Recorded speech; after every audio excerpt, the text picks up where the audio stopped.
what would it profit? Ooh, profit a man to gain this world, lose his soul. No, it ain't worth it. It ain't worth it. Yeah. The fire is lit, here come the smoke. Bishop brother is on, here come the hope. On the real, oh yeah, this on the real. With Bishop brother, no they never quick to judge it. Plenty covered, yeah they talk about issues from their view. And they welcome all, they're not defined by their hue. Oh no, they're just speaking of their truth. Be sure to like and subscribe and tune in, you see the fire in their eyes.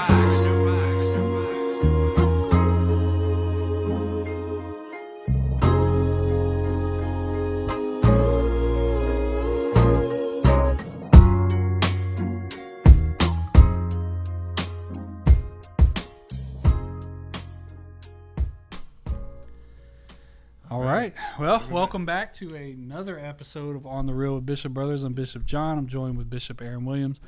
And first of all, thank you guys for taking time to listen. Yeah. If you could do us a huge favor, if you could like, subscribe on YouTube. You can find us here at the podcast.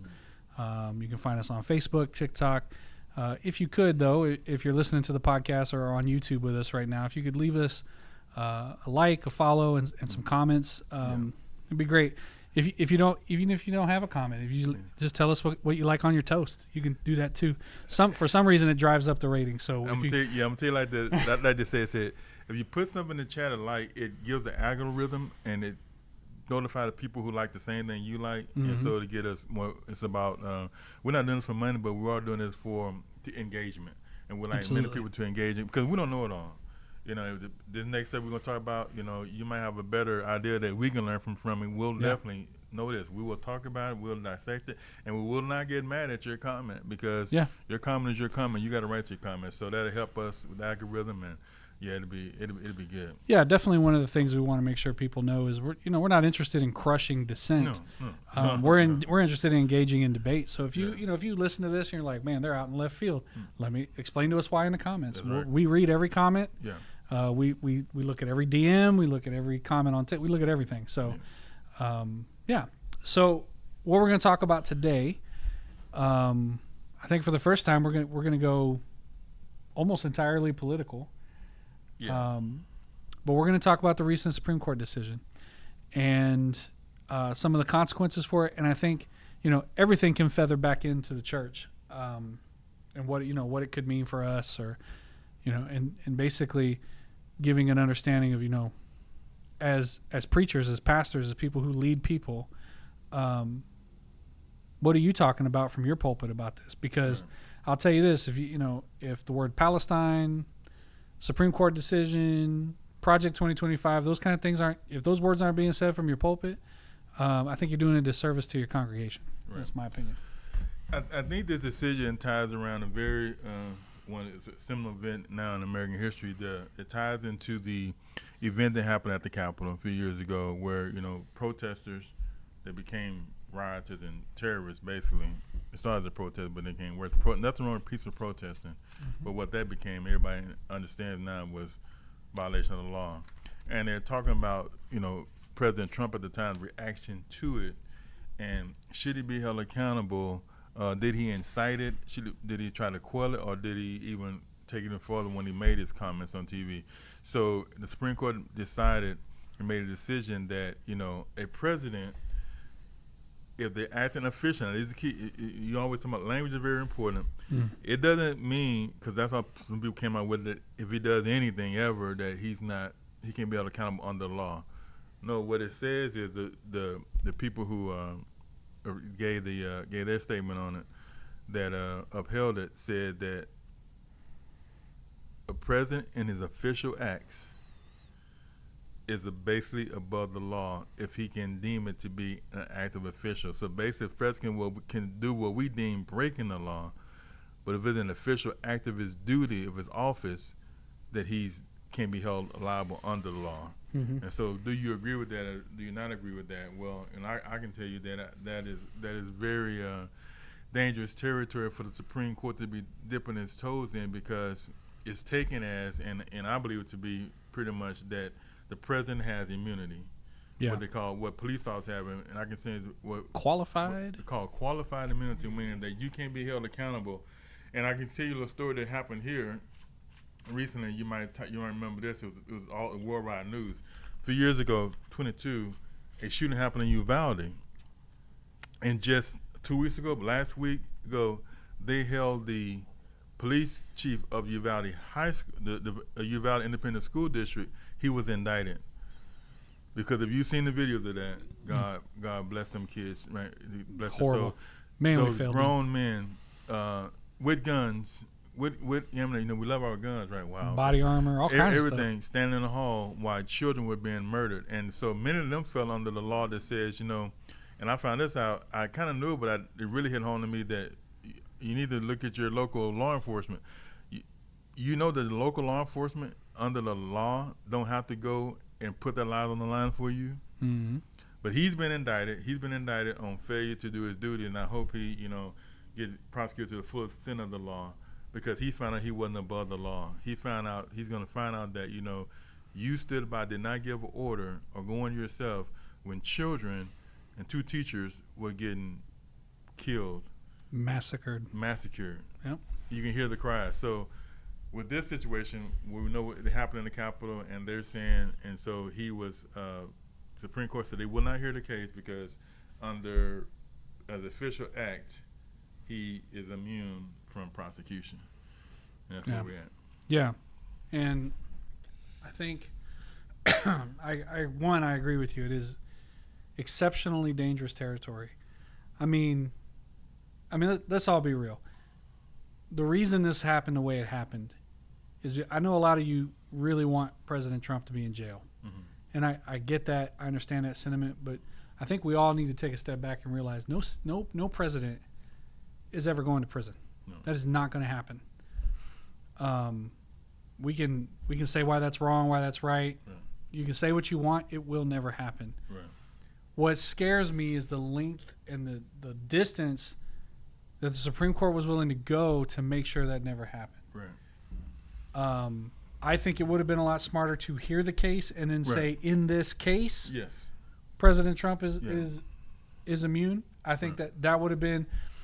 I don't know if I'd necessarily agree with that, but at least that would be an individualized case. Mm-hmm. Just talking specifically about one instance, not every president ever. I read in there that the reason they did this, or the reason they cited the way they did, was because they wanted to have the president have the ability to take bold action. I don't know what that exactly means. Mm-hmm. But, so if it's an official act, even if it's breaking the law, they basically have qualified immunity now. Mm-hmm. So here's my problem with that. If the president decides that a political opponent is a threat to democracy, and we've heard that kind of language come from both sides. This isn't a Republican thing. Both sides have called each other a threat to democracy, a threat to the government, a threat to the president. If the president decides that they are a threat to this country, and they use a SEAL team to assassinate a presidential candidate, that's an official act, and the president is now immune from that. And here again, we talked about this in the last episode. They are writing these laws as if their side will always be in power. Because I guarantee you they do not want President Biden to have qualified immunity. They don't want Gavin Newsom if he ever became president, or Ocasio-Cortez, any of them. They certainly wouldn't want them to have this type of immunity. I think that should scare people. If that doesn't, I'm not an alarmist. Like I think the country's going to fall apart tomorrow. I'm not that guy. But you do kind of need to raise the alarm and go, hey, the warning signs are all there that authoritarianism is on the horizon, right? And the problem is someday, because we still have a quote-unquote democracy, The conservatives are going to be voted out and the liberals are going to come in. And what do you think they're going to do when they get power? They're going to do the exact same thing you did to them, right? So now it's going to become a tit for tat. Whoever's in the seat has the immunity, and we can now do anything we want to each other. That's a road I'm not saying that that's what Trump would do. That's what Biden would do. What I'm saying is that option is now available to them. That's what I'm saying. What Judge Roberts said, he's the Chief Justice of the Supreme Court appointed by George W. Bush. He argued the separation of powers. What he's saying is that, and now we care about separation of powers. Now we care. It's amazing how we care about what Roberts said was the judiciary, because you got separated powers. You got Congress, you got the judicial, and you got the executive. He said that the judiciary cannot hold the executive accountable because of separation of power. So basically, Roberts is saying we can't make a president who's the executive, who's in the executive branch, execute judgment or on himself or herself. You mean a judge can't execute judgment? No. Just listen to that. He can't execute. Yeah, they try to, but he can't make him execute, arrest himself basically. Execute the judgment they came. So based on the separation of powers, which doesn't make any sense because you still said that he, based on official acts. What's official act? Who determines the official act? The executive himself can determine official act. So it's a very dangerous thing when I can make something official, so I can run this is what in the removal act. This is what they said with Dred Scott. They said, Dred Scott, you're not even a citizen. I'm born here, lived all life, been a slave here, but I'm not a citizen before this court. Because America didn't recognize the African black people at that time as citizen. So they told Dred Scott, you don't even have standing in this court, even though you born, bred, and raised here on this country. You don't have standing in this court. And so what happens when these historic decisions made, it says president. So to your point, everybody looking concerned now, but it doesn't matter now. Any party get in there, it's what they call a dangerous precedent. Yeah. Now you can't say, well, he passed now. Oh, they benefit, they happy, but okay, don't be happy because when your party or when your person in office, then it won't be so. It won't go well for you. And so this is what we got. When you set these dangerous precedents like this, it creates a bad tenet for the country where people feel it's one thing for something to be understood, but when you codify it into law, and that's we was talking earlier, they're not going to put a president in prison. No. Now, am I saying in that statement, is he above the law? No. I'm just saying that the mechanics of this country and being on who run the world, we're not going to shame our own self by putting one of our presidents. Well, Trump's been convicted. Okay, you stand by and watch, see if he gets incarcerated. Or any president for that matter. Nixon didn't go to jail. Yeah, and so you got to understand that. Is he above the law? No, but positions and power are saying. But that's understood if you really just want to be truthful. That's understood. No president. But when you codify thing in the law, this is what he was real. He was Alexander Hamilton and James Madison. They was real. When you studied them and they ran the Constitution, the Federalist Papers, they was real antsy about a person invested with that part of the executive going off the deep end. Yeah. And saying, well, I'm doing it for the benefit of the country, hiding himself, coloring himself with official act. This is why this is so dangerous. Okay, Roberts, y'all people who did this, in your opinion, then define official acts.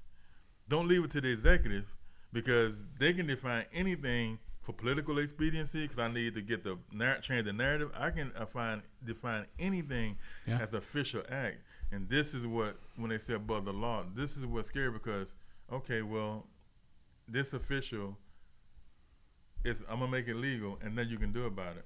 This is dangerous precedent, and this is very shaky ground that we're on. It's something else. And one of the things we kind of feather this into church and church politics and polity and things like that. What does this mean for us? What does this mean for us who sit behind the pulpit or those of us who write or I think a lot of us like this idea because we want that kind of power in our church, right? We don't want a governing board to tell us we can't do this or that. We don't want We don't want to be checked in our anointing, right? So I think a lot of evangelicals are okay with this because they already let their pastors have this kind of power. I mean, there was just this guy, associate pastor in Kentucky of a mega church, who is in prison right now for indecency and assault on a minor, because I love how Christianity Today labeled him a seasoned youth minister. Right. Yeah, he seemed pretty seasoned. But that church isn't speaking out against him. We just had a church here in Texas, big old mega church. Pastor gets accused of assault of a minor. Nothing. You hear nothing from that church. Right. You hear nothing, right? We at this, and I don't know where it comes from, but at this very core fundamental level, we want our leaders to control us like this. Like, it is uncanny the amount of freedom, even just within a church setting, that we're willing to give up, even at the cost of our children, even at the cost of our women, to not touch his pastor's anointing. And in essence, that is what just happened at the presidential level. It's just the stakes are now much bigger than the inside of a church. Yeah. And that's the beauty in putting God into this political equation. But when you look at Jesus and his dealing with Pilate, and we look at that conversation, this just shows how we all have a king in us that we got to keep bridled. And laws tend to do that. That's why when Jesus having a conversation with Pilate, he says, my kingdom is not his word. Now, language is important. He didn't say he didn't have a kingdom. Right. He just said it's not here. Right. So what he's saying was, if you really analyze it, because we did a good study on this, when you really analyze, he says, I know the position you're in, Pilate, because I'm a king. I'm just not a king here. He said, my kingdom clearly is not of this world. Right. So I know how you feel. I mean, even Pilate responded with, so you're a king then? Yeah. I know what's going on. Yeah. And see, we all have that king. We can't afford to let no president, no man here have that's the problem, a king mentality, because then I have enough people around me, enough teammates around me who's going to let me do, and I'm going to be official. This is the danger of it, that we all have a king. But when you vested with the power of a president, of a leadership of a church, of a position of power that you can abuse and wield that power because the people around you won't keep you in check, that's the problem. And the Constitution is supposed to be paper, not emotional, that keeps you in check. But when now you're saying you can't do nothing about it, well, now the king, the person who's want to be a kingmaker, who wants to be a tyrant, has, wow, I got this out, so now I can be a tyrant. Yeah. Now I can't, just like Pilate tried to assuage his conscience by saying, oh, I don't want you killed, they want you. Your own people want you killed. I'm going to wash my hands. We're good. And so this is a danger, and that's what you say. We have a king mentality, and you talking about the Red Revolution, it was totally against, it was all a fight because kings were making decisions, causing problems without no representation, without no feedback, without no dissent. Everything we're discussing, no dissent, no feedback, no out, no recourse. And so now we're saying, okay, well, he ordered this. Well, you can't question now because Supreme Court says he's executive. Was it an official act? Did he use the military people? That's an official act. He's a commander in chief. He can do the military. Yeah. But there's supposed to be checks and balances on him. Yep. And I think that it just shows me kind of how shallow people are. Yeah.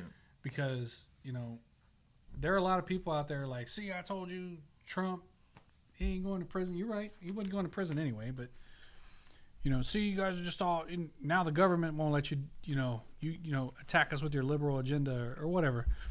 But that's such a short-sighted way of looking at this. I know you believe Trump's going to become a dictator and rule forever. Some of you, it's pretty clear y'all believe that. But there is, as faded a democracy as we are still a democracy.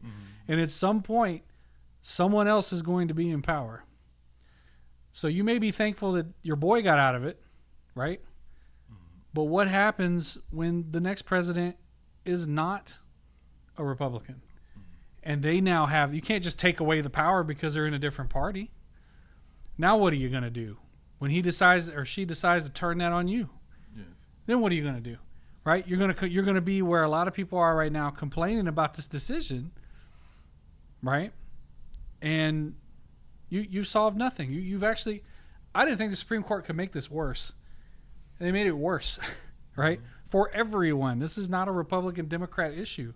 This is anybody can get in that office and have absolute power like a king. That's a problem. Yeah. That's a problem. And this is what happens when people have lifetime appointments, when there's no it's not they can just stay there until they die, when there's no reason for them to account. When the officers thought, well, they don't want to. It's supposed to be the opposite, where the judiciary is supposed to be immune to that, because that will make it but I think that makes it worse. It should be changed. It should be turned over, because generations change, people change, things change, as you said earlier, and so we don't advance. But what does not change is people don't want to be ruled by a monarch. That's right. Not here. And so we want to be. And so now we're going down the road that one man's or woman's voice, nobody's asking the question. This is a dangerous president. Jesus Christ was endowed with all power, and the beauty of him, what people miss, is that he refused to use it. Yeah. Us human beings, we're gonna, whatever little power or a lot of power we have, we're gonna use every bit of it, and then want more, because we get intoxicated with it. We love it. We can, as Frank Herbert said in Doom, man cannot control power. This is why Jesus is so different, because he was able to harness his power that he could have used and not used it. Right. We don't have that ability. So you telling me that a president, we might be dead and gone, not gonna get into a fickle and have his lawyer. Supreme Court said this back in 24. Hey, let's put it to the test. It's just wall stuff, right? Okay, no. If it's there, it can be used. Believe me. And the constitutional scholars, they know it, and they will go in and tell the president, "Look, sir, ma'am, you can do this." And guess what?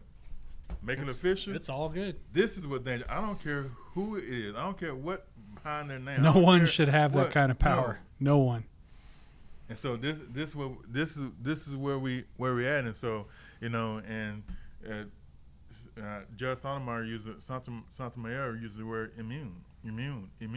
So what are you saying? You're immune. He's immune. No matter what he does, she does. They're immune. And this is that nobody should be immune to it. Even if you can't, we both agree that you're not going to prison, but they sure put Nixon out of office. Yeah, he went. They stripped him of his power. Yeah, he went and away. made him a private citizen. You can do that. Yeah. Now we already know we got presidents do that, and and I find people, they talk about Trump and they talk about this, but you know what? You know why? The reason why Trump is in the position that he's in right now is because of the Congress. You had twice. You impeached him twice. You forgive me. So don't blame the American people for this choice. Yeah. Don't blame. We got to blame our representation for this choice, because they had twice.